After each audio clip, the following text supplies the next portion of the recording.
All right, Rabbi Sai, welcome. We're going to begin today by talking about Akdamus.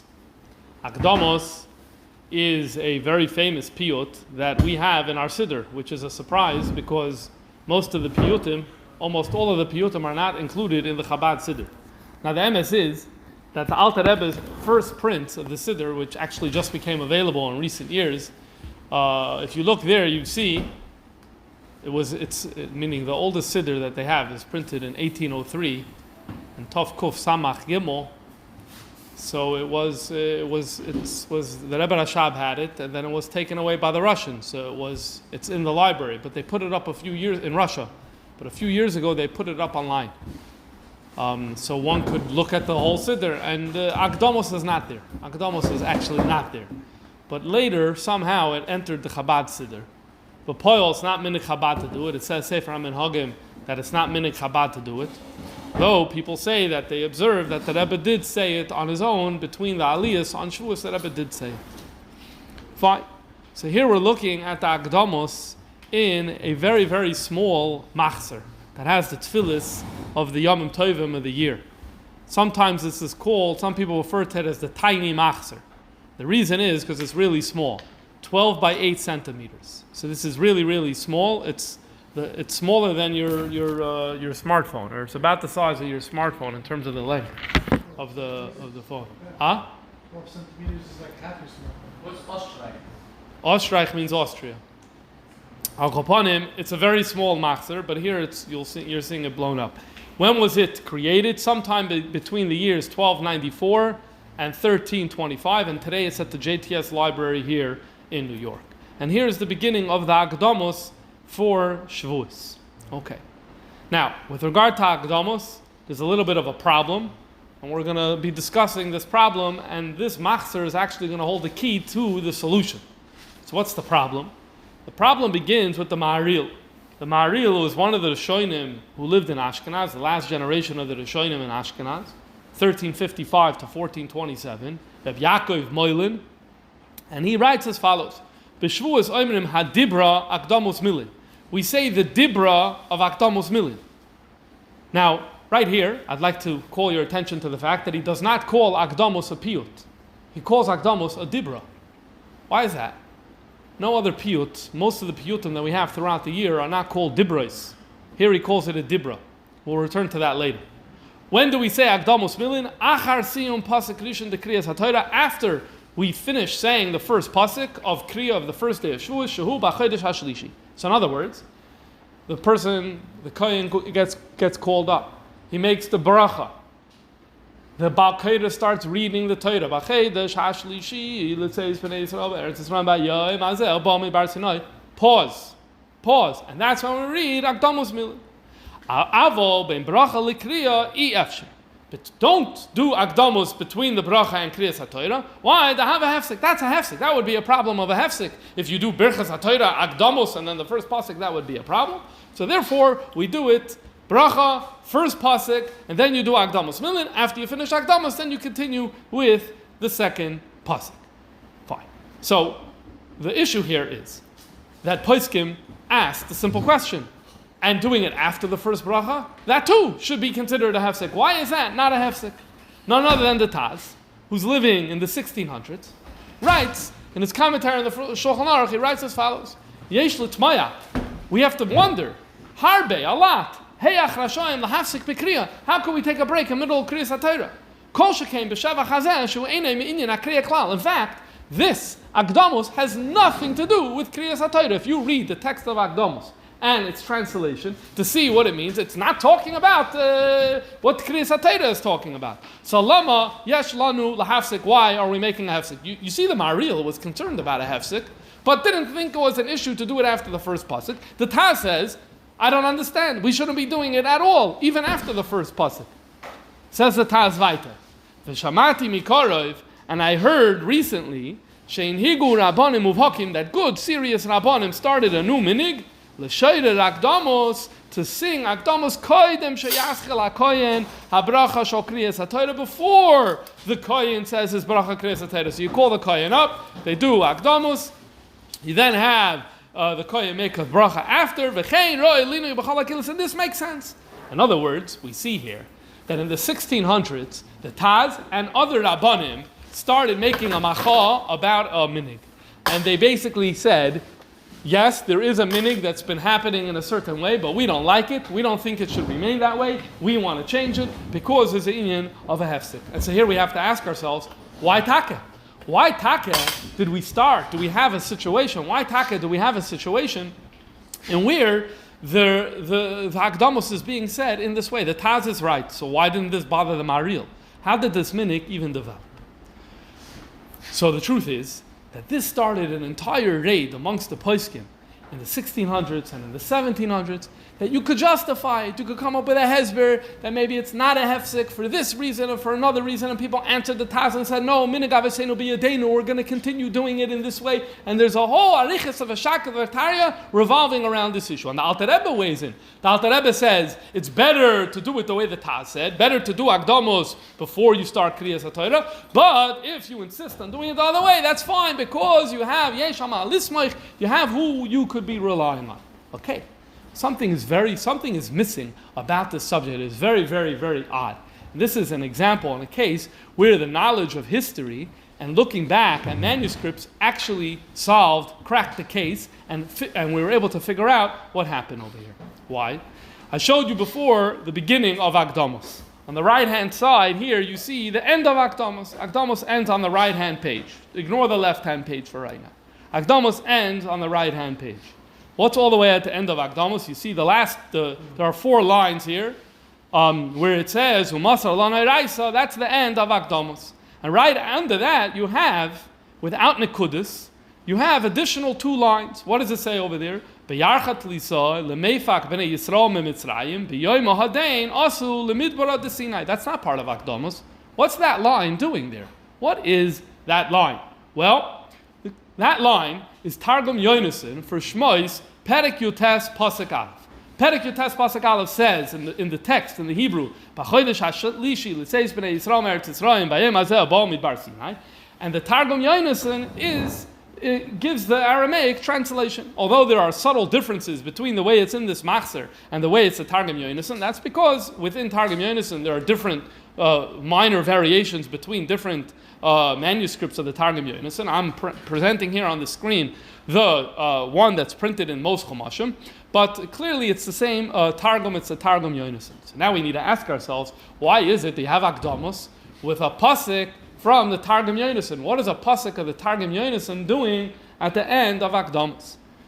So the answer is not too difficult to figure out, especially when you turn weiter and you look weiter, as we'll soon see what was happening over here. We know that Bisman Talmud there was a meturgaman in Shul. What was the job of the meturgaman? The meturgaman the chazan, the Baal Koira would read the text, the Hebrew text of the Kriyas HaTorah, and then the meturgaman would give an Aramaic translation. Okay. This continued after the time of the Shas. It continued in Bavel for many centuries later. We see the Go'anim still talking about the meturgaman. So here we need to ask ourselves, what about other countries? What was the role of the meturgaman in other places? When the Jews came to Spain, did they bring a meturgaman with them? When the Jews came to Italy, did they bring the Targum with them?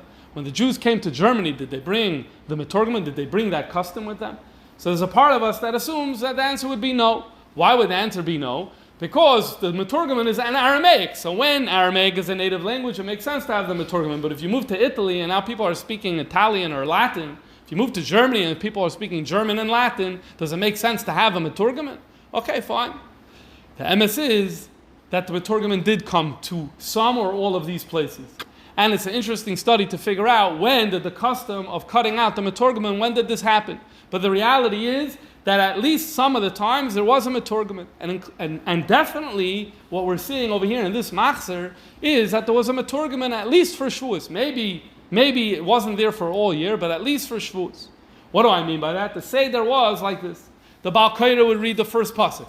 Naturally, the meturgaman would get up to do the targum of the first pasuk. However, it's a special day, it's Shavuos, and so instead of just saying the targum, you're not going to just say the targum. In Birchas Krishma, we add yotzris, And in Shemana Esrei, we add Kroivitz, and we add a Kedushta, and we add all these different piyutim into the Shemana Esrei and into Birchas Krishma. So shouldn't Kriyas HaTorah also have an addition, L'chavit of the Yom Tov? Of course it should have an addition, L'chavit for the Yom Tov. So what is that addition going to be? That the Meturgaman, before he says the Aramaic translation of that pasuk, he's going to say a piyut. And that's what Akdamus is. Akdamus is, I am making Hakdama. Hakdama to what? I'm making a hakdama to my Aramaic translation that I'm going to be saying about that we're going to be doing here b'tzibur.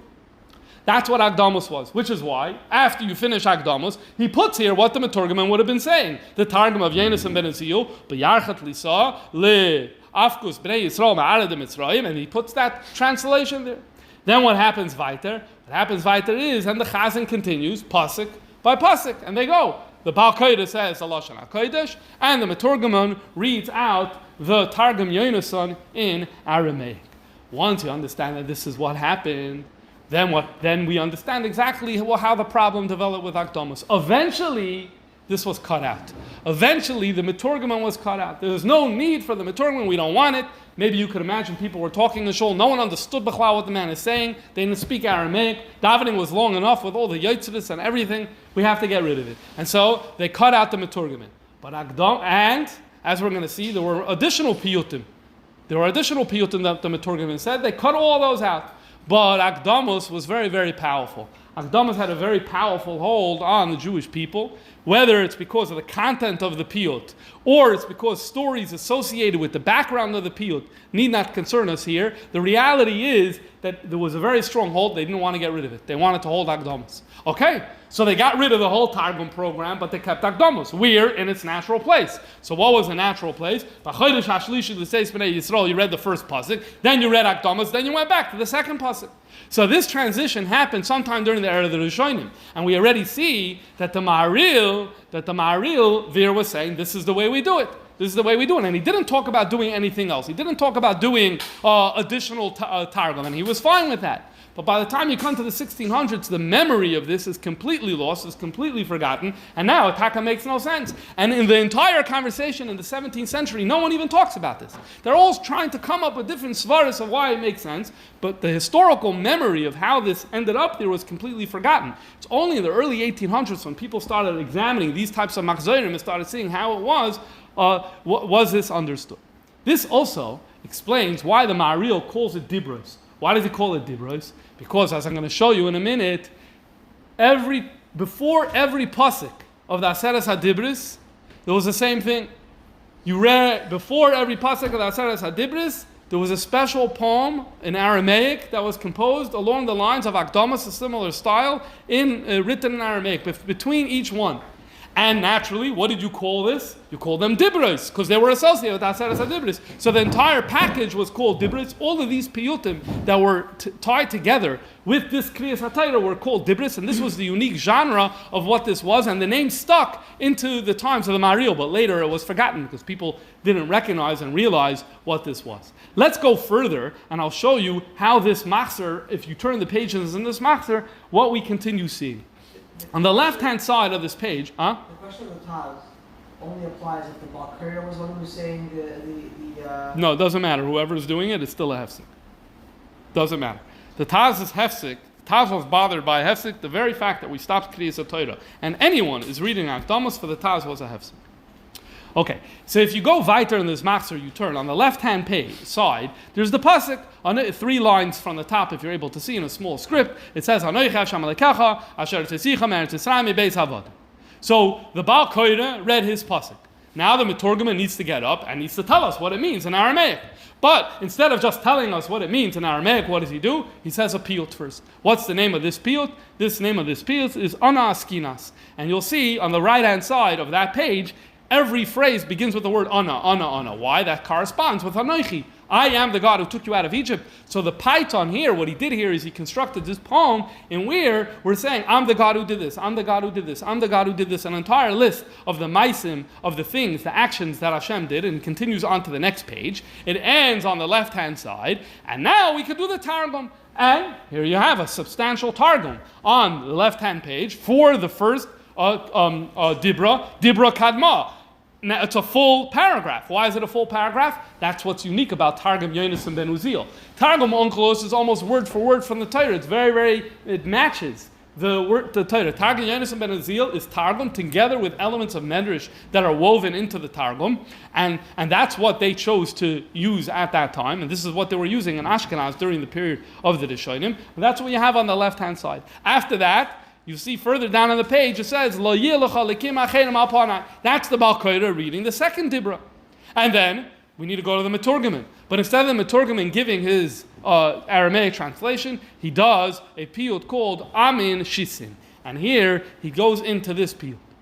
If you turn the page, here's a continuation of this piyut. You're already able to tell on the left-hand side that we're going to be approaching artwork here in a moment, because it's leaking through the page. This is the piyut, and what's unique here is here we get an artwork. We don't have artwork for the first piyut, for the first dibra, but we get for the second one. And on the left-hand side of the page, you're able to see that there's a second piyut. This is unique. There are two piyutim that the Meturgaman did for the second dibra. The first one we saw here is Amin Shisin. And then the next one here is Hananya, Mishael, Azariah. And on the right-hand side, we have a full page of art of Hananya, Mishael, the story of Hananya, Mishael, Azariah. Let's take a closer look at that art. So here is the miniature on the top. It's a little damaged, but you can tell the Hebrew words on the right used to say Nebuchadnezzar, and that's under that is Nebuchadnezzar sitting on a throne. And next to the left of Nebuchadnezzar is a person who is pointing to three people. Those three people are, as the words tell us, Hananya, Mishael, and Azariah. They are wearing three hats. That's the Jew hat that Jews in Germany used to wear at that time. And you may notice that there's a rope around their neck that goes from each one of the people, and that the guard is holding on to that rope. Their hands are behind their back. They are tied up. In other words, they're being brought before the king, and they're about to be led away. What is the story of Hananiah, Mishael, and Azariah in a nutshell? In Sefer Daniel, it reports that when the Yidden were in Galus Bavel, Nebuchadnezzar was the king. Nebuchadnezzar said everyone has to bow to his idol. These three Jews refused to do so, and they were told they were going to die if they refused. They said they don't care, and they were then led to their deaths. Their deaths, they were led to what was supposed to be their deaths, but a miracle happened. The miracle is portrayed in the scene below. Before we go to the scene below, just notice here that Nebuchadnezzar is relatively small compared to the guard. Okay? He's much smaller. It's not what you would expect. You would expect the king to be portrayed in large form. Here you see that he actually looks a little dwarfed. Okay. We'll come back to that in a moment. Also, it looks like the other guy has a crown. He doesn't have a crown. Right, but his crown is erased. It was definitely there. Yes, it is interesting that the guard seems to have some sort of crown. Now, here's the miniature. Is that a hole through the page? Yeah, it's a hole through the page. It tore. Yeah. The next, the image on the bottom, here you have, again, Nebuchadnezzar sitting on his throne on the right-hand side. On the left-hand side, you have a kivshan ha'esh. There is a fire. There's three people wearing that Jew hat inside the flames. And you may be able to see an image of a bird with wings that is protecting them. This is what the story says, that the Malach came and protected them. And this artist chose to portray the Malach in the form of a bird. We don't need to get into the purposes of that. We'll see another example of that soon. And indeed, they were saved. Hananiah, Mishael, and Azariah were saved. Why did the artist put this here at this stage? Kivshana Ish. Oh, that says Gavriel. Those words, good. It says Gavriel. You can't see the Lamed. That says Gavriel because that's the Malach who saves them. So if we go back here, so on the reason we're having this is because on the left-hand side we're having a whole piyut here about Hananiah, Mishael, and Azariah. So let's tap into this piyut a little so we get a feeling for what's happening over here. So the words here on the left-hand side, I put the Aramaic together with the Hebrew interpretation. And basically what we're saying over here is that Hananiah, Mishael, and Azariah, they made known God's name to all living people when Kate'en in the second line, Kate'en lahoin nanasa, when the nanos came to him, when the nanos came to them and told them, what did he say? Come bow to my idols. Is what the nanos told them. Amar lahoi nanosa. And you have to look in the parchment, you'll see Amar lahoi nanosa is in red, and that's a refrain that repeats itself throughout this entire piyut. What does ananos mean? Ananos means a dwarf. Ananos means a dwarf. So all of a sudden, the fact that Nebuchadnezzar was drawn as a dwarf in the previous painting was not happenstance. It's actually intentional. Where is this coming from? Why are they referring to him as a dwarf? We'll see in a second. On the bottom, just to give you a little bit of a feel for this part of the piyut, it has Hananiah, Mishael, and Azariah are talking. Hananiah says, we trust in Avinu Shalamayla, in the Eibishter. Mishael says, we trust in God from when we're children. Azariah says, we will be burnt in fire, but we will not deny God. And they all say together, we will not deny Lo Yeh Lecha, the second commandment, which is what we're talking about. Now you see the relationship of this piyut. What is the relationship of this piyut to the second dibra? It's because Lo Yeh Lecha Elokim Achedim. These are people who live the value of Lo Yeh Lecha Elokim Achedim. Where does the dwarf come from? Who are they talking to? Each other? In the piyut, they're just talking. It's a poetic conversation that they're having. There is midrashim that actually portray and say that Nebuchadnezzar was a dwarf. If you look over here, this is a Medrash Psikta Rabasi that says, Nebuchadnezzar tells the Jewish people when he takes them out into Golos, I want you to play the music that you played in the Beis HaMikdash in Yerushalayim, play for me. They looked one to another, Mistaklim Elu Be'elu V'amru, Loi Dayenu Sheichravnu Beis Mikdash Ba'avan Eseinu. Not enough that he destroyed the Beis HaMikdash, now he wants us to use our flutes or our instruments in front of this nanos, in front of this dwarf. So where is this tradition coming from? It looks like the Chazal had some sort of tradition of Nebuchadnezzar being a shorter type of a person, and that becomes the poem, and that becomes the artist uses that in his poetry. Now, the question I want to ask here is why for this one, and this is the only one we get two poems. We get two piyutim for Lo Yeh Lecha. For all the other ones we don't. It goes on for much longer. Why is that? Why is it so important for the Yidden to have two poems, two piyutim at this time? We'll come back to that later. Let's continue. Here we move on to the third dibra. The third dibra, the Hebrew words on the right-hand side of the page. That's what the Baal Koder reads. Now the Meturgaman is going to say a piyut to introduce the translation, and here we get an image as well. What is the image? Let's take a closer look. It's a Jew wearing that hat. Again, this is what Jews in Germany at the time needed to wear, and it clearly says it's a scene of an oath. It's a shvua, and there's a Sefer Torah there. His left hand is on one of the Atzei Chaim. His right hand is up in the ear. The man looks like he's in a seated position. The Sefer Torah is lying on what looks like the bima, and it says Migdal Likriya, the Migdal Likriya. So there's actually a whole bunch of small ha'aris about this image that are very interesting. I didn't have time to study it closely, but a few things. Number one, why is he in a seated position? So the emesis, the Gemara says that Shvuah Mu'umad. Normally, when a person takes an oath in Bezdin, it has to be that he's standing. However, Talmud Chacham Yushav, a person who's a Talmud Chacham, because of Kavod HaTorah, he's allowed to sit down. So it's not upgefrekt that someone would be sitting down when he's taking an oath, and maybe that's what the author here had in mind. That's number one. Number two, we have a tshuva from Marival. Marival lived a little after this machzor was written, about 100 years or so later, 1390 to 1460, and he says, I once saw a case of Rabbi Yaakov Moilin, he's the Maril we saw earlier. So there was a person who was obligated to take an oath min HaTorah. So what did Mahari Moilin say? What did Maharil say? Sheyishava b'yom HaKnisa. He's going to take his oath on Yom HaKnisa. Yom HaKnisa means on Monday and Thursday. Yom HaKnisa, he's going to take his oath on Monday and Thursday. After they took the Torah out to read, they did Hagba and Glila. So then, Yelech ala Migdal, the man should then go to the Migdal, and V'yikach ha-Sefer Torah b'Zroyoi, he will take the Sefer Torah in his arm, V'yishava, and he will do an oath. So what's interesting here? What's interesting is, well, we have here a man who has the Sefer Torah by the Migdal, using the exact same term that we have in this. Today we use the word Bima, but then the word Migdal was more common, and we see that in Ma'arival, and we see that in the art as well. And clearly the Torah has just been wrapped, so this looks very, very similar to the description to what we're seeing here in this image, with one major exception. The major exception is that Ma'arival, talks about the need to hold the Sefer Torah b'shas Shavuos, which means you're holding it in your arm, which is not what's happening here. That's not what's happening here. He's holding it just with his left hand.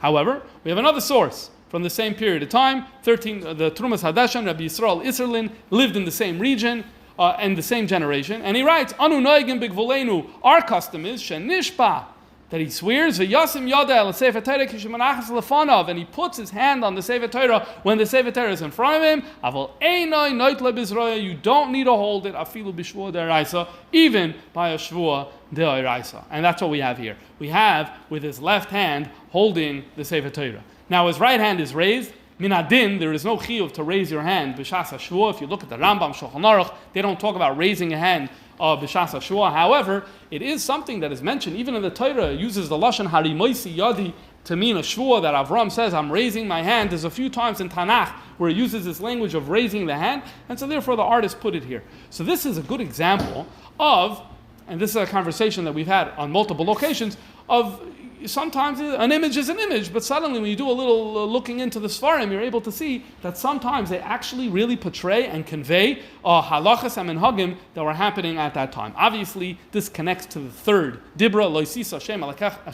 halashav is all about taking God's name in vain in the context of an oath. If we continue along in this machzor, we have on the top right, we have the fourth commandment, Shabbos, and then we have the piyut for Shabbos right under it. Could you imagine how long Kriyas HaTorah looked? By the way, this is on top of all the yotzes and everything. Shavuos must have been an all-day affair. It's an all-night affair too. Oh, all-night affair. Okay, fine. And we have a little bit of art here. What's the art? It's a Shabbos scene. On the left-hand side, well, let's start with the right-hand side. On the right-hand side, you have a man on the left. He's the man. He has the Jew hat, was only worn by the men. So he's a man. And the woman is on the right. She's already drinking these very, very exaggeratedly long bechers with stems, and the man is holding the same. And you can notice there are two challahs with a covering. And the challahs are on top of each other. That's interesting. Today, most communities, the custom is that you place the challahs under the side by side. I would be interested in looking further. I didn't have the time. Whether there was once a minig that under the challah cover they should actually be one on top of the other. That's something that's sarachiyun. On the left-hand side, you have the woman lighting Shabbos candles. Today, we always envision Shabbos candles being like on a table, right? But in those days, it was actually part of the lighting of the home, the chandelier. They had a special one that was used for Shabbos that they would light. And that's the scene that we have there. There are many other similar ones, just to show you examples. Here's two examples from way later. These are from the 1700s, from these different bracha collection artistic works that have survived, where you're able to see as well. The lighting of the candles is a chandelier that's of sorts that's hanging from the ceiling, and that's what you have over here as well. So relatively recent that you have like something that sits on a table or on a countertop or something like that. What was that? We got light bulbs. And we have Yeah. A good chance that electricity is the cause for that. If we move right along, we now move to Kibbud Avayim. And on the right-hand side, you have the Hebrew for Kabed es Avicha v'Asimecha. On the left-hand side, you have a piyut that's going to introduce what the Aramaic translator is going to say. And the piyut is Amar Yitzchak la'avui. Yitzchak said to his father. And these three opening words really capture the theme of this piyut, because the entire piyut is about Akedas Yitzchak, and it's all about Yitzchak wanting the Akedah to happen and wanting that it happen in the best way possible. So Amar Yitzchak la'avui. And we have the artwork, and here's a closer up of the image. You could see on the left-hand side there's an altar. There's Yitzchak lying on his back. Avram is holding him with his left hand, he's holding his head, and his right hand he's holding the macheles, the knife. You can see here an angel again in the shape of a bird with a crown on his head, holding the knife back with the words Al Tishlach Yodcha Lanar that's present over there. And on the right hand side you have the Ayil Achar that's Nechaz Basfach bekarno, that is held, that is caught in the tree or in the thicket. Al kopanim, what we have over here is a scene of Akedas Yitzchak. Akedas Yitzchak, there are many scenes of Akedah that come from machzorim and Haggadus and the like from this period in time. More than 20. It was a very common scene for people to be painting. Now, what does this have to do with Kibud Av Va'em? Till now everything made sense. The Shabbos scene and the Shabbos piyut makes a lot of sense for Zachar Yom Shabbos Lakashoy. The oath makes a lot of sense for Leisisa. Hananim Mishal Narzaria makes a lot of sense for Lo Yilachal Likim Achedim. Anoichi had a piyut that was all about Anoichi with no art. What's going on over here? Why are we having the piyut of Kabedes Avicha Vesimecha, honoring parents? We have this. So obviously you could give an obvious answer. That Yitzchak was doing Kibud Av Va'em by submitting to his father's wishes. So it's Al Derech Inyan and Kibud Av Va'em. But we could all understand that that's not glottic. Yeah, it works, but it's not a glottic explanation. And that's right, it wasn't supposed to be a glottic explanation. What I mean by that is, the author, the ones who made the piyut, we don't know when it was. It could be these piyutim were not made for Shavuos. It could be it was made for another time of the year. Lam Dafka was made for Shavuos. But the people, the community that chose that they're going to say this on Shavuos as their Akdama to Kabedes Avicha V'Asimecha, they knew that they were not doing a perfect fit. But for them, Akedas Yitzchak was a very, very important story. And because it was a very important story, even a doichik fit was going to be worth it for them to get it in there. Why was Akedas Yitzchak a very important story for the Jews in Ashkenaz in the late 1200s and the early 1300s? I alluded a moment ago to the fact that there were more than 20 paintings from different machzorim and whatever about the Akedah. That also highlights how important of a scene this is. But why? So let's go back. Let's go back to the Lo Yeh Lecha Likim Achedim. And I noted there that all of the art so far, and this remains true, is only half a page. But for Lo Yeh Lecha Likim Achedim, we had a full page. And we had 2 piyutim over there. So I asked over there, why? What's going on over here? The first piyut, by Lo Yeh Lecha Likim Achedim, has a line. What's the line? In Aramaic, it reads, Shataya Eich Omrin Isle Bar. Fools, how do you say about God that he has a son?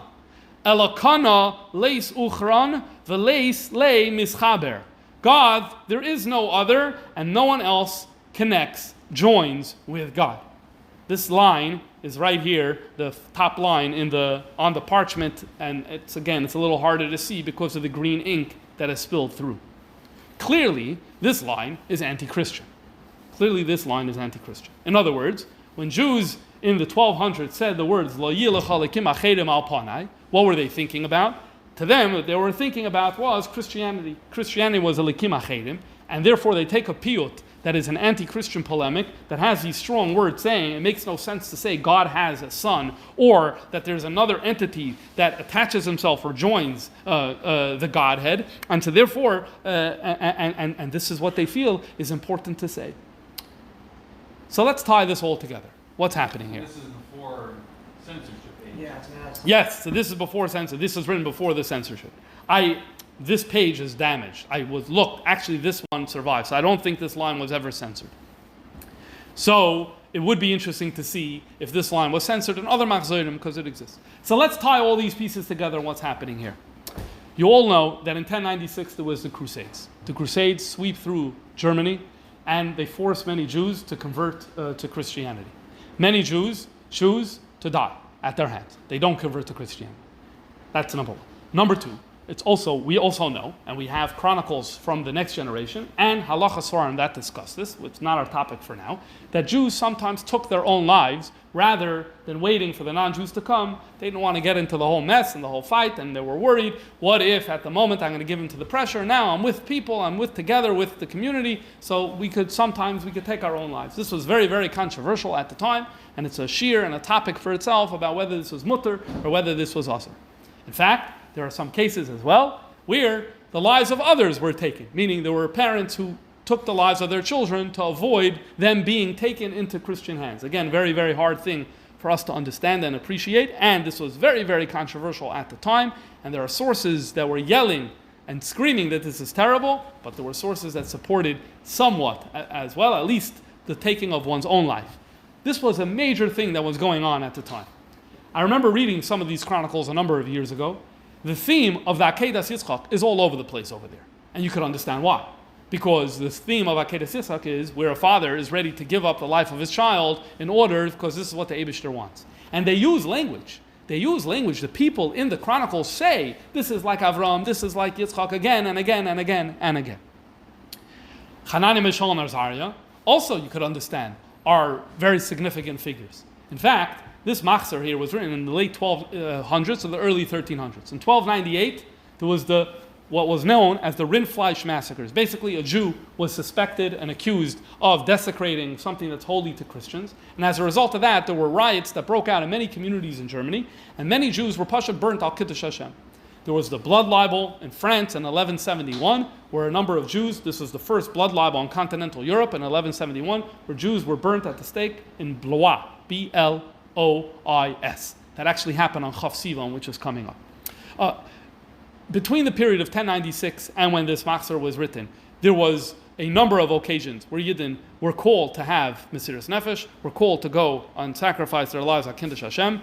Sometimes they went that extra step. Sometimes it was more like Hanani, Mishael, and Azariah, which is, they didn't do anything to themselves. They said, I'm not buying down to an idol. Nebuchadnezzar, you want to throw me into a flame? Go ahead. That was one scenario. And sometimes the scenario is more Akedas Yitzchak style, as I alluded to further, where Jews preempted and took their own lives in order that they don't face that they don't face a difficult choice, that they don't face any of those difficult choices. So putting all this together, it stands to reason. This would explain all the things that we're talking about. We have a piyut that's clearly anti-Christian in nature.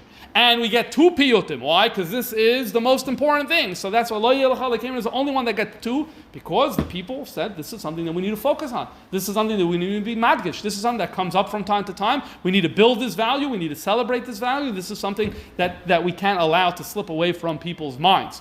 And when it comes to Kabed Tzadicha V'Esimecha, I know it's a doichik, but what are we sticking in over there? We're going to stick in Akedas Yitzchak. Why? Because that's a message that's relevant to us at our time, and that's why they're doing what they're doing. This, I think, explains a lot of what's going on over here. Let's continue. Let's go weiter. The next commandment is don't kill. Don't kill. So don't kill. Here you have this scene. What's the scene?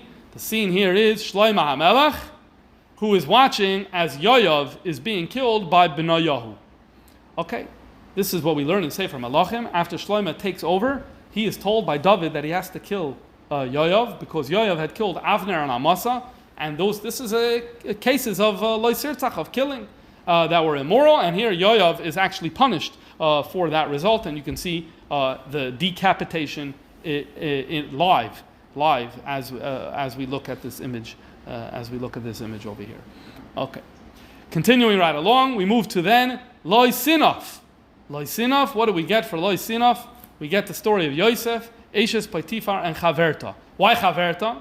Because the whole piyut that was written as an introduction to the Targum for this is all the conversation that Ashes Potifar is having with a woman by the name of Chaverta, her friend, of how much she really wants Yosef and she's planning on getting Yosef. And so because the piyut uses that, so therefore the artist did it. Notice that Yosef is wearing the Jewish hat. He's serving Ashes Potifar a cup.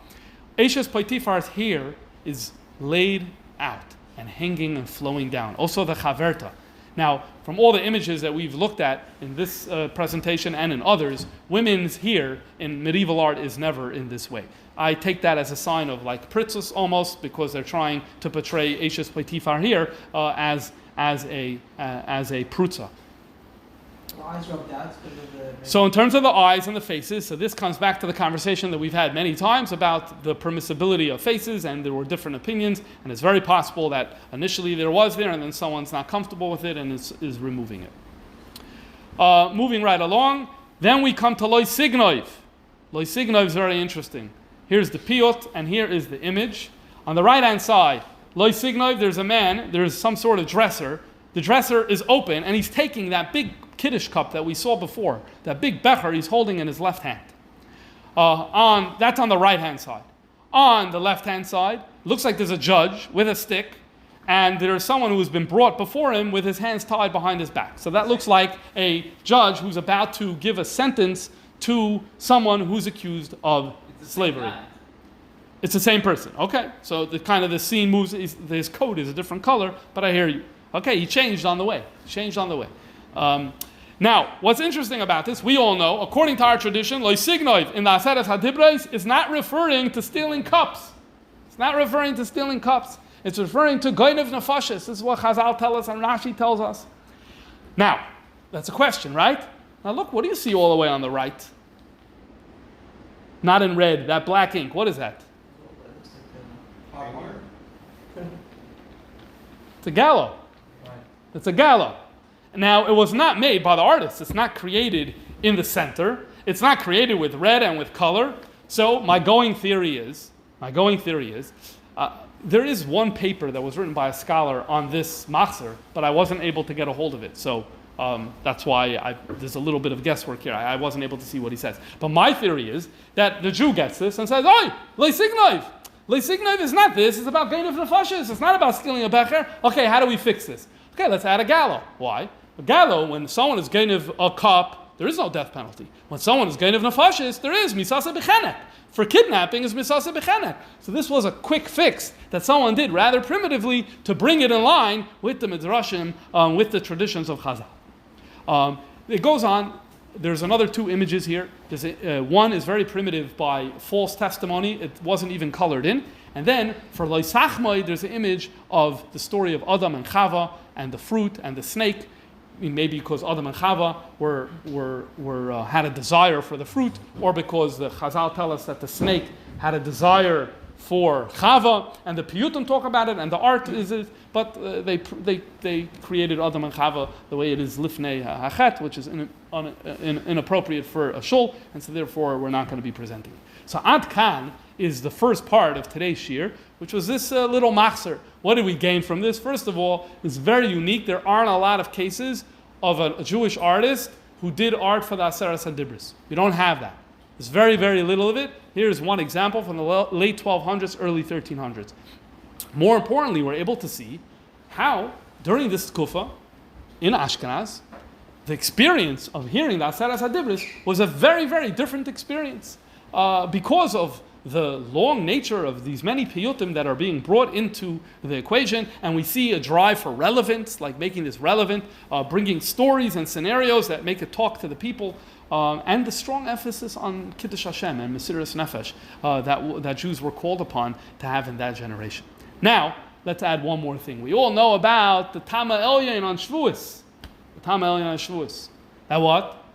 Instead of reading the psukim, the way they're broken up normally in the Torah, we don't do that. How do we do it? We do each dibra as its own tune. Each dibra has its own tune. So for example, in the Torah, Lo Signov, Lo Sinaf, and Lo Sirtzach is in one pasuk. And so the Torah reflects the fact that it's in one pasuk, but we don't like that. We want to divide it. So we have Tama Elyon. And Tama Elyon makes it that it becomes a standalone. Lo Tirtzach, that's a standalone dibra. Okay, so why is this important? Why is it important to have Tama Elyon? So I always thought the answer is, it's important because we want to highlight how each dibra is unique and standalone. Okay, but now let me ask, why is it important to highlight? If God found it appropriate that for the psukim to put three together, so what do you care? Do it three together. In other words, it's not just because each one's a separate dibra is no real reason to change from Tama Tacht and Tama Elyon. So possibly, we need to research this. Possibly, this may explain it all. We need to do a piyut between each one. We need to do a piyut. So by definition, you have to do Lo Tirtzach. Okay, bring the Meturgim in. We need to stop now. We need to bring a piyut. We need to do. So therefore, by definition, we fell into the Tama Elyon for this way.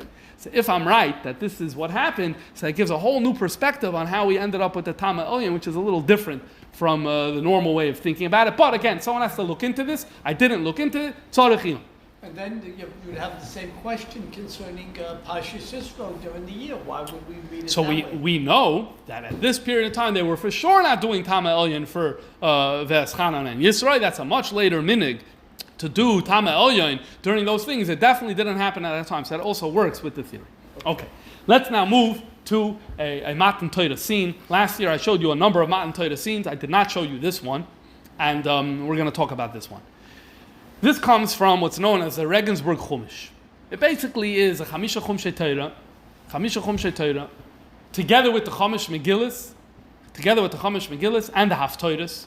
It's written around the year 1300. Regensburg's in Germany.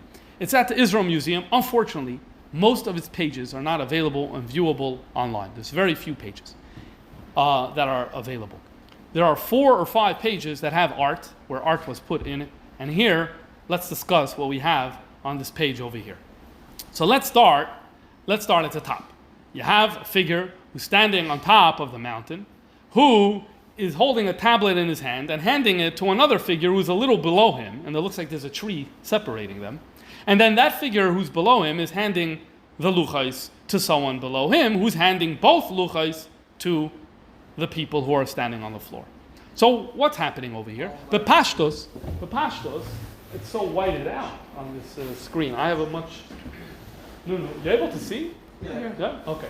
So this is the pashtos Moshe Rabbeinu. This is the pashtos Aaron. This is the pashtos one of Aaron's children, the Kohanim. This is the Jewish people. This is Har Sinai. Now, let's look at this and this. Here you have 7 loops. Here you have 6 loops. 1, 2, 3, 4, 5, 6. There you have 7. So, what's happening over here? I believe that there's a lot of chazal that's happening here in this image. First of all, that the Moshe Rabbeinu, all the Jews, they're wearing the hats that are the Jewish hat, which we spoke about earlier. So let me show you a few chazals that are brought into here. First of all, what's the number of 7 of those round things? So we know from other art, these round spheres represent the Rekiah. Remember, the way the Torah speaks about the sky has 7 different layers to the sky. There's Rekiah, we speak about 7 different layers of heaven. So Sheva Rekiim. So then what's the 6? So here, first let's see, why is the 7 relevant? So Rashi in Dvarim says, when the Eibishter gave the Torah, Dvarim Perek Dalid, Pasuk Lamed Hey, when the Eibishter gave the Torah, he opened the Shiva Rekiim. In other words, Chazal wanted to convey that God, like Altz's Offen, the entire system of Shamayim is completely open. Ukashem shekara es ha'oyainim, kach kara es ha'tachtoinim. Also the lower world down here, everything was open up. Veroshu yichidi. And why was the purpose of this? To see that there was no one else hiding. No one else was there. They looked in Shamayim, they looked in the Aretz, they looked everywhere, and they couldn't say, oh, but there's something covering. There was nothing covering, because all 7 layers of heaven are open. Kach nemar, ata areis aladas. This is why it says, you saw. So I think it's reasonable to say that our 7, the sphere of 7, b'frat, that here we have a gap in the middle. So in other words, there's 7, there's like a gap, because Hashem opened the 7 layers of Shamayim for the Matan Torah to happen. But then I was wondering, what's the deal with the 6 on the other side? Why would there be 6? So the emes is that 6 also plays a role here. The Gemara Menachos here on Daf Lamed Tes Amud Aleph is talking about the tzitzis, the chulias that we make for our tzitzis. And it tells us that you shouldn't make less than 7. Why not less than 7 chulias for your tzitzis? Because that corresponds to the Shiva Rekiim. Then it says don't make more than 13. Why? Because that corresponds, 13 is 7 and 6. 7 corresponding to the Shiva Rekiim, and Shisha, 6, correspond to the Shisha Avinin Shebeinehem. In other words, there are 7 layers of heaven according to Chazal, but between each layer there's an Avir. So you have 6 and you have 7. So if you go back to this image, I don't think it's so crazy to suggest that the artist was trying to convey this idea that the heavens, the Sheva Rekiim, and the 6 gaps that were in between them, all of these are opened up b'shas Matan Torah. So that's Chazal number 1. Chazal number 2, that I think is conveyed over here, is what Rashi tells us in Shmois Perek Yutes Pasuk of Dalid, how each Moshe and Aaron and the Kohanim and the Yidden had to be separated. Hashem tells Moshe, Ata mechitza la'atzmacha, you're going to be in your own station during Matan Torah. Va'aron mechitza la'atzma, Aaron is going to be at his own station during Matan Torah. V'heim mechitza la'atzma, and Heim's going on the Kohanim. They're going to be in their own station, meaning Aaron's children, during Matan Torah. Moshe nigash Yosem Aaron. Moshe gets closer than Aaron. Aaron gets closer Yosem min HaKohanim. The Ha'am and the people call Ikar. They absolutely not. Al Yarsu es Matzav al Nas Hashem. They should stay where they are now. Well, that's exactly what we have here. We have 4 Matzavim that are here, and notice there's a division between. There's a tree that seems to be dividing between Moshe and Aaron. There's a tree that seems to be dividing between Aaron and the person below who's receiving the luchos from him. And then there is pasha a gap in space and a tree that is dividing him from the rest of the people. So this is another thing. Although we speak about Matan Torah as all the Yidden being there together, that is true. But we believe in equality. We also believe that there's a role for Moshe, there's a role for Aaron, there's a role for Kohanim. Each one has their own thing. There's another chazal that seems to come through in this image over here, and that's, if you notice, it does look like the mountain is hanging over them. Because you have to ask yourself, what is this thing over here? So it looks like this is the mountain, and the mountain ends here, and this is flames in red, and it's hanging over their heads. It's a plausible read of what's happening here in this image. And if so, that's another chazal. That would be a third chazal, because we say the Gemara in Shabbos says, the pasuk says, the Jewish people stood. Tachtis Har literally means the foot of the mountain. However, you could also interpret it to mean under the mountain. He held it over to them like a barrel, and he said, if you accept the Torah, great. And this is where you're going to be buried. Now, Tosfos asks a question over here. He doesn't understand why the Jews need to be coerced into taking the Torah. Didn't they do Nasav and Nishma earlier? Happened in the day of Matan Torah. But Ikdimu Nasav and Nishma earlier, a few days earlier, they already said Nasav and Nishma. So what's going on over here? So Tosfos struggles with this question. And his answer is, Shema Yu Choizrim Kishayiru Eish Hagdoila. Hashem was worried maybe they're going to back out of it. So that's what this became. Hashem was worried they're going to back out of it. As we're going to soon see, Chassidus gives a completely different explanation to this. On the theme of Kaf Aleim Har Kegigis, we have a Rambam. This Rambam was created at the same Tkufa in the 1290s. Today it's in Hungary. This is the 12th book, Sefer Kinyan. And there's a little small art piece that's here. And this is the image of the art. It's a very, very odd image. Because clearly Moshe Rabbeinu here is being portrayed standing on top of a mountain. And he's holding one tablet. And maybe you're able to see there's a hand that's sticking out over here that's giving him the luchos.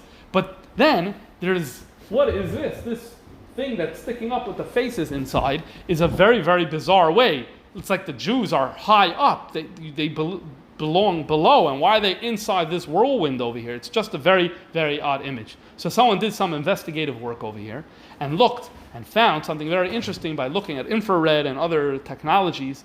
You're able to see what was there in the Ma'adura Kama. What they found was that initially there was an image of a person handing the luchos to God, to Moshe Rabbeinu. And it looked like that this was someone made a non-Jewish artist made a representation of God as a human being handing a luchos to Moshe Rabbeinu.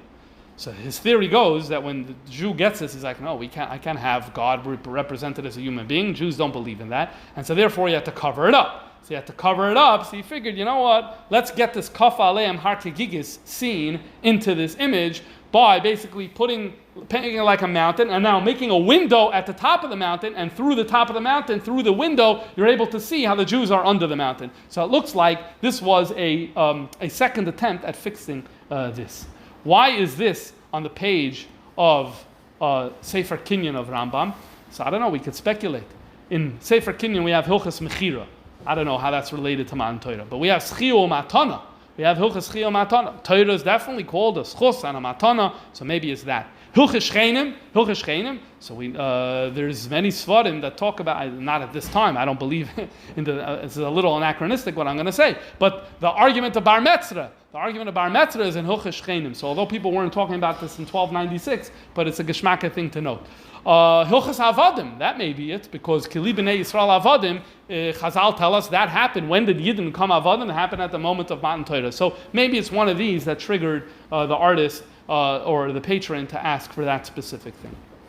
Now, on this topic of the Regensburg Chumash that I showed you before, and this image that we were looking at, so there's a scholar named Michal Sternthal, and she gave a talk at Chabad and Oxford University a few years ago.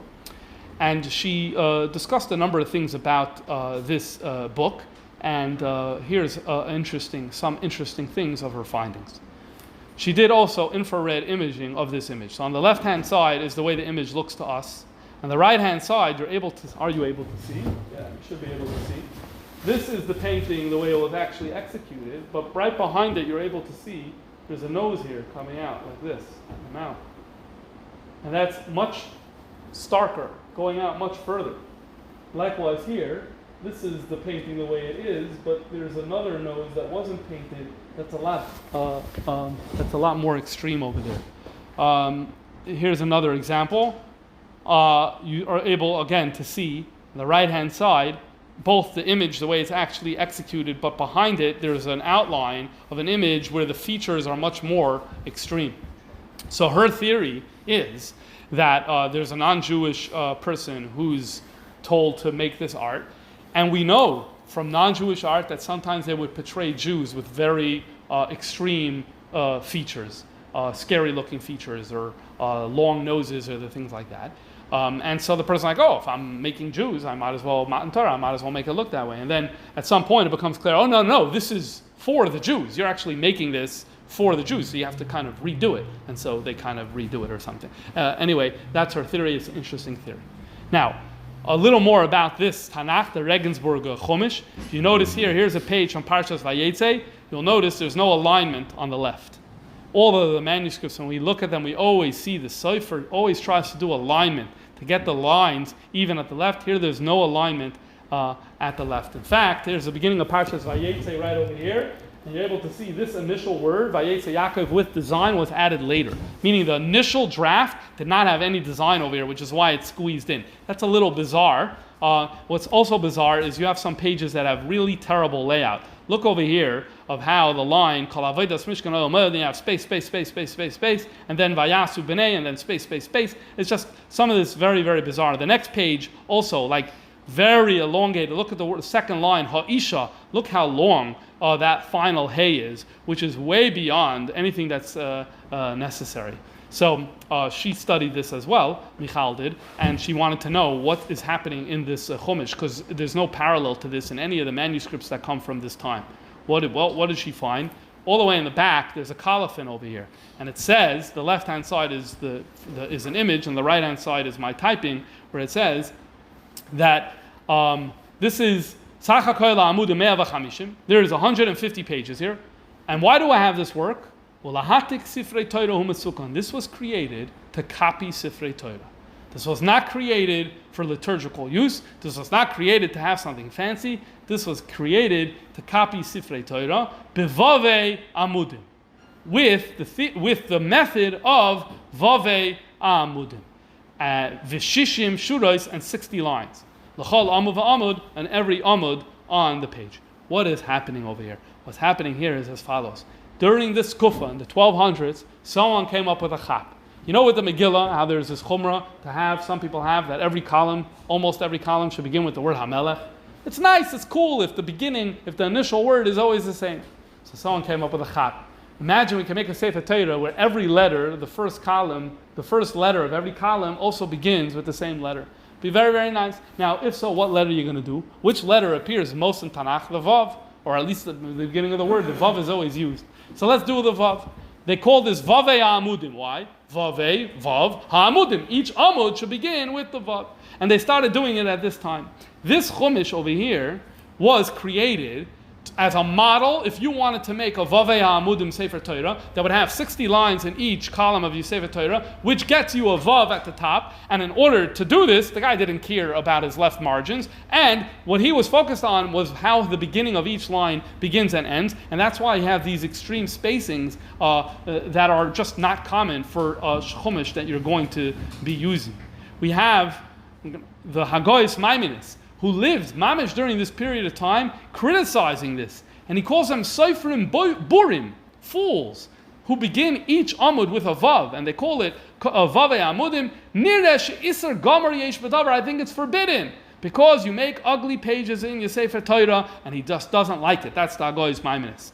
However, in the 1300s, we have a rabbi by the name of Menachem Tziyuni, and he's the first rabbi that we have on record who comes out and supports this. And he says, a moiridik avart. There's a pasuk that says, in Parshas Pekudei, that says, V'sa'elef u'shva ha'meyos v'chamisha v'shivim asa vavim la'amudim. This is talking about the gold being made for the hooks, for the amudim of the Mishkan. But he made a moiridik ataych. The number, elef u'shva ha'meyos v'chamisha v'shivim, is 1775. If you take all of the Aleph Beis, Gimel through Taf, and you add it up in gematria, and then you add 2 mems, because there's a shlas mem, 2 nuns, because there's a langa nun, 2 tzadiks, because of the langa tzadik, 2 pays, and 2 chafs. And 2 chafs, if you add all that, it equals 1775. So in other words, the 1775, what's 1775? Aleph Beis. Where's Aleph Beis used? Its primary use? The Torah. So the Torah, the Aleph Beis, which is the Torah, asavavim la'amudim. You need to make it in a way where each amud begins with a vav. That's how he taught this. And then what happened was that eventually in 1769 someone published a sefer in Amsterdam that's called Aseres Hadibros to help Soifrim actually make it look nice. And at Hayoim there are Kehillis that have Svarim that are Vavim La'amudim. I never checked our Sifrei Torah over here to see if they are or they're not. I don't know how common it is, but this is something that is also interesting about the Regensburg Tanakh. Okay, so we completed the second part. The first part was about the Aseres Hadibros in the tiny machzor. The second part was about the Regensburg scene of Matan Torah, which led us into the Vavei Amudim. And I'd like to conclude by talking about the Ksuba. We'll go for another 7 to 8 minutes. And we'll do the question after? Yeah. All right. Here you have a piece of art, a Ksuba. No, Okay. Here we have a image of a ksuba. It's an image of a ksuba from the 17th or 18th century, and it's held here at the Jewish Museum in New York City. But you read the text of the ksuba, it's not talking about a chassan the way we think of a chassan. It's not talking about a kala the way we think of a kala. It's actually talking about Matan Torah. And the chassan here is the Eibishter, and the kala is the Jewish people. And there's a whole ksuba that's being written between the Jewish people and the Kala for their marriage. When is this marriage going to happen? As we'll see, on Shavuos. This is done artistically, and it was read in shul. These types of things were read in shul during davening. Well, I'll show you soon. And around it, there's art. You have Moshe on the left-hand side with haluchis, Aaron with his begadim on the right-hand side. On the top, you have imagery of Matan Torah. There's the tents on the left-hand side. In the middle is Har Sinai, and it looks like Moshe Rabbeinu or something was going up the mountain. On the right-hand side, there's more tents. And on the bottom, there's scenes from Moshe's childhood, being put in the river on the right, being taken out of the river of the Yoir on the left, and at the scene of the burning bush in the middle. What's the background to this ksuba? When was it made? What is the history? It's actually a very, very interesting thing. The Mishnah in Tainus says that in Shir HaShirim, when it talks about the chasana in Shir HaShirim, and we know that Shir HaShirim is a conversation where God is the chasan, and the Jewish people are the kala. So, b'yom chasunasai, v'yom simchas libay, this is a reference to Matan Torah. So in other words, Matan Torah, how are we supposed to think about this event? You can think about this event in many ways. One way to think about it is dafka as a wedding.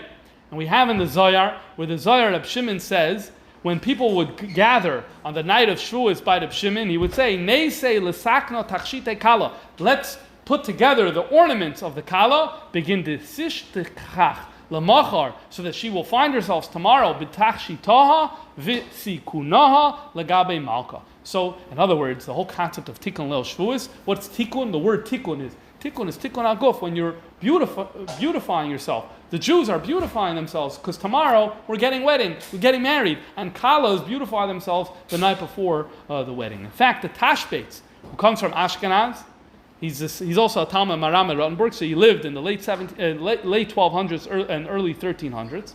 The Shimshon ben Tzadok, he writes that the reason we have candles by our chasanas today is because Matan Torah is the chasana and there were candles there. What were the candles there? The thunder and the lightning. And then he says a moededik line. You should take this principle and know this. All of the customs of the chasan and kala today at a wedding, we learn it from Matan Torah. Because God is the chasan and the Jewish people are the kala. This is very interesting. So now you need to review all of the minhagim of a chasana, and you need to see in what way was this found at Matan Torah.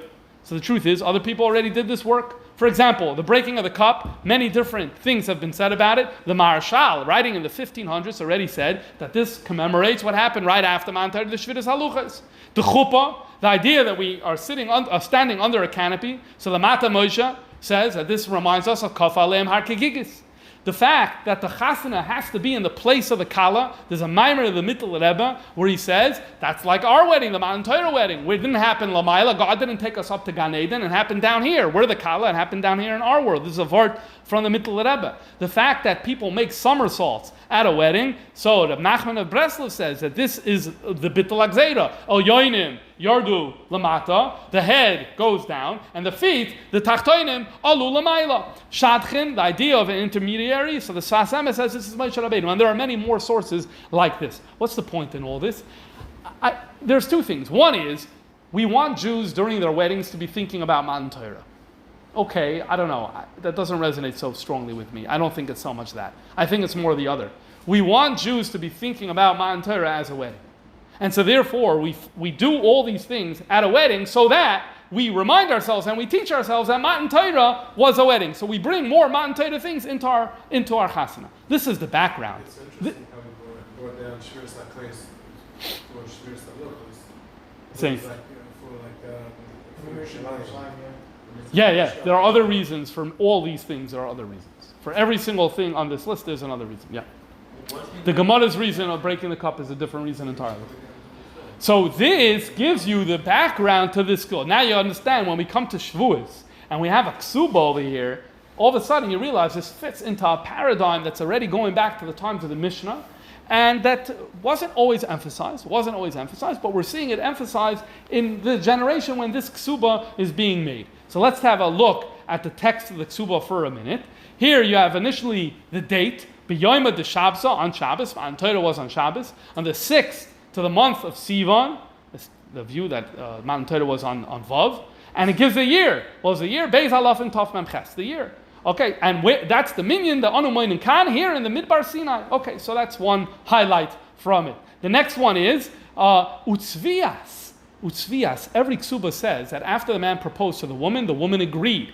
And you have that here as well. Utzvias, the woman agreed and said Nasa v'nishma.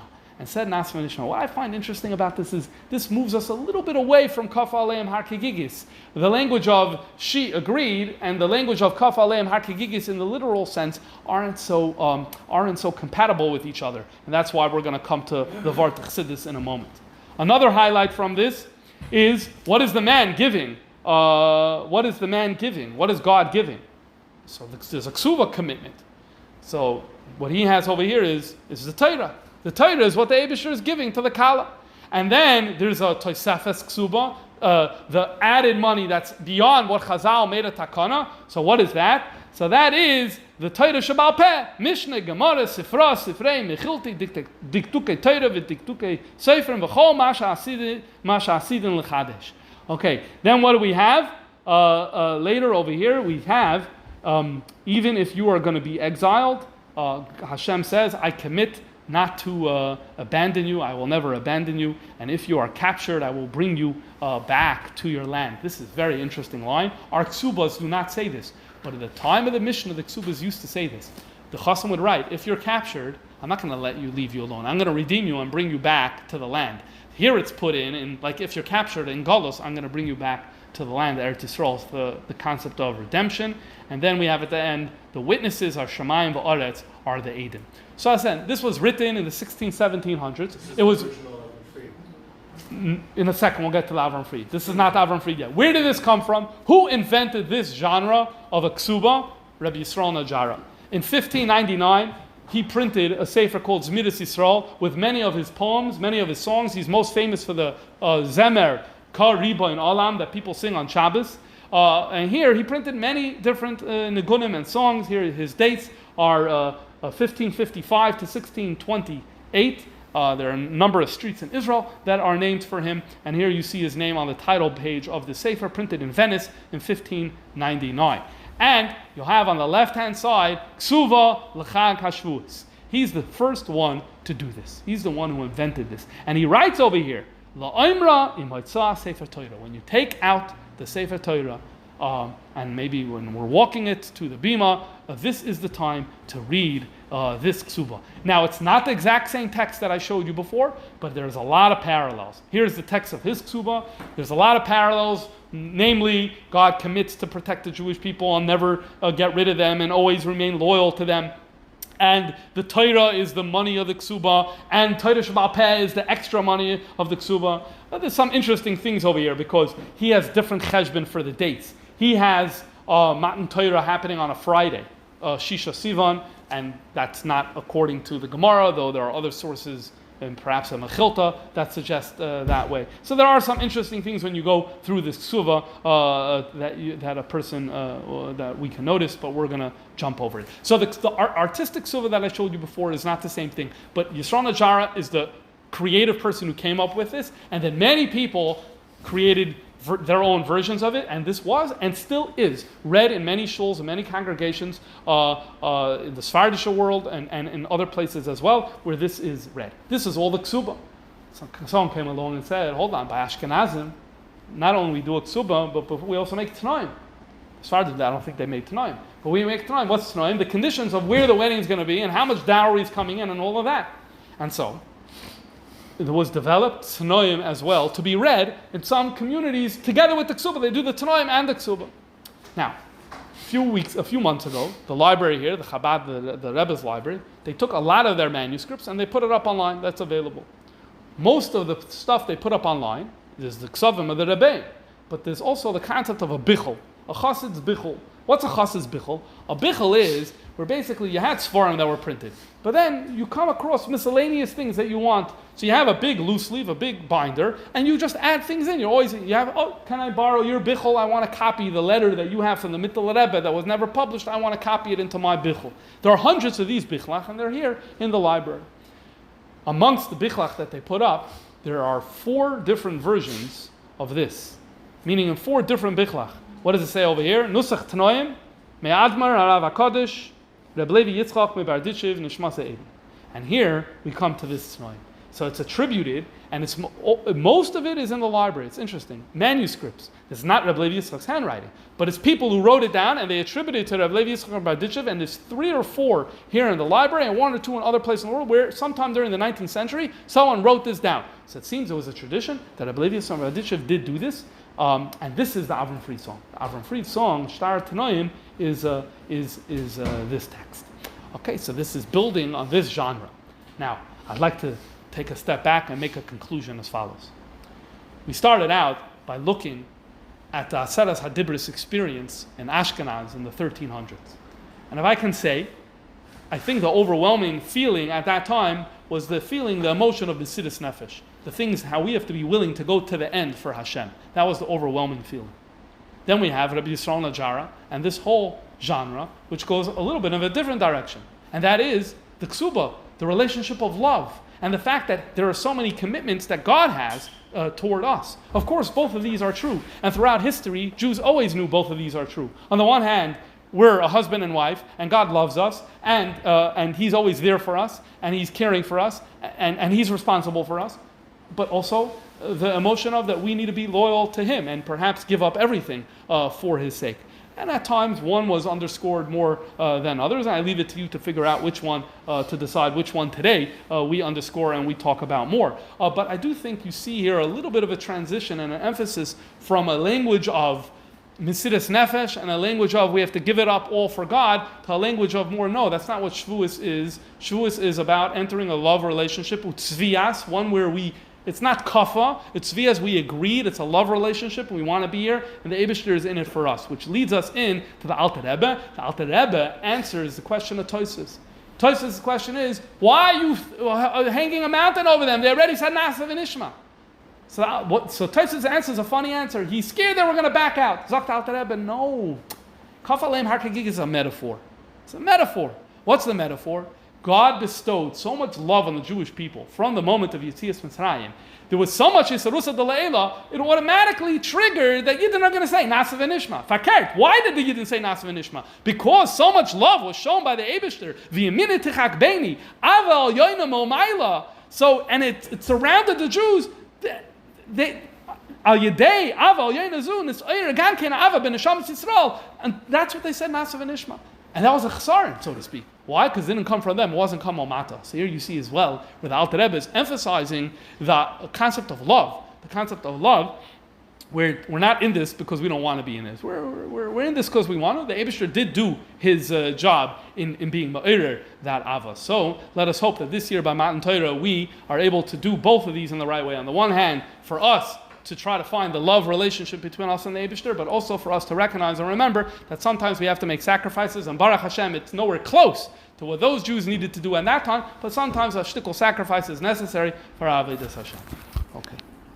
Now we'll take the questions. I'm sorry I went so overtime.